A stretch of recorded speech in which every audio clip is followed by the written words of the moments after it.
there comes a time where you'll start to see a lot of patterns and you'll understand the way things actually work beneath the surface.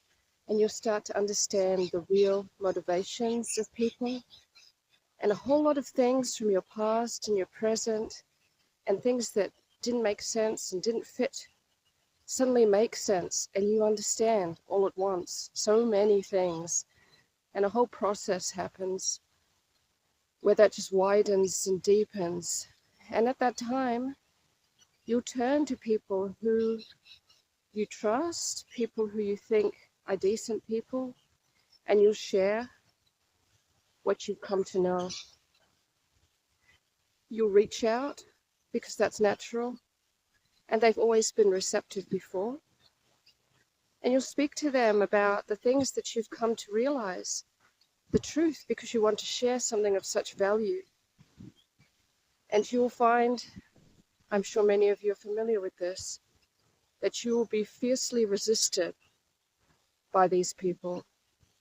And you will have to go away and reassess everything in the same way that you had assessed about many things and tried to share it with them. Their resistance of you gives you even more data, and you'll go away and you'll even reassess them, your connection with them, and what everything meant in relation to them, because the pattern will suddenly break when they respond the way they do. Then you'll have to realize that, oh, in fact, I had misinterpreted what was going on with this person, just as I had misinterpreted so many other things. And that will be difficult, but you'll get through it.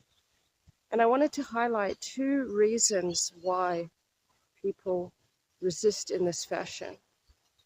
The first one is that people cannot see what they are immersed in the same way that a fish is surrounded by water, and therefore, having grown up in it and been in it its whole life, as the saying goes, they would ostensibly not even be aware of its presence.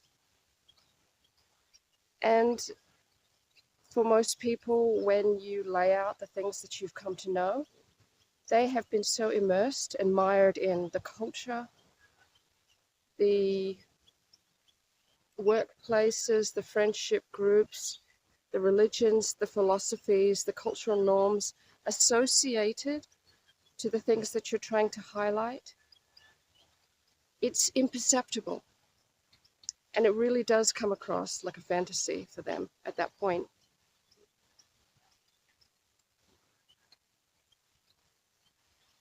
Now, that's a more understandable and forgivable, I would say, reason for the resistance.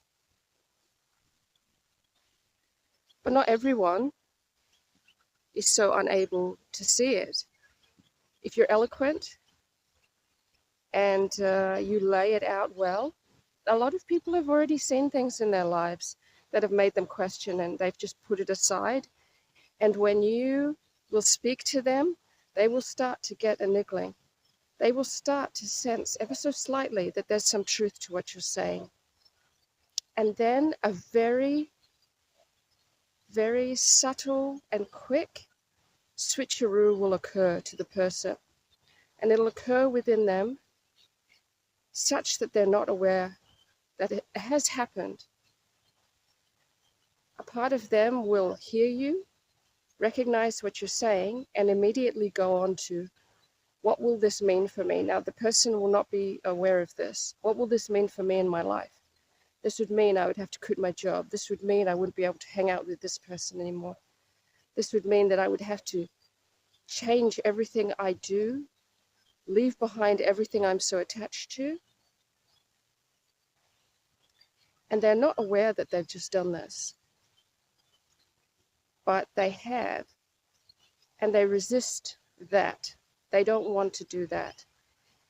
And instead of acknowledging the truth of that they have heard an inconvenience that they don't like, and they understand that it means that they would have to change their whole lives, and they don't want to do that, and leave it with that paradox. Remember, people cannot hold paradox easily. Lower consciousness is not able to hold paradox. Higher consciousness is capable of doing so. So at that point, they immediately will turn on the messenger, and they will cast doubt and devalue the message and even the person saying the message, and say that they must be wrong, or, well, fine then, if that's the way it is, why don't you just leave? Or, you know, you'll feel them being annoyed with you. You'll feel them being frustrated and irritated. It's a feeling of irritation. And it's a kind of, just leave me alone.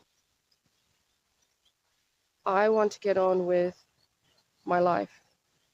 And what you're saying, should it be true, is going to threaten everything that I've built that on. And as I say, this is not something that they consciously are aware of, but this is what occurs. And we've all seen it. We've all seen a variation of this when people were en masse invited being a very soft word, to take a specific medication. And instead of people doubting, because there were some people that spoke up and said, oh, maybe there's something more going on here and we shouldn't do this.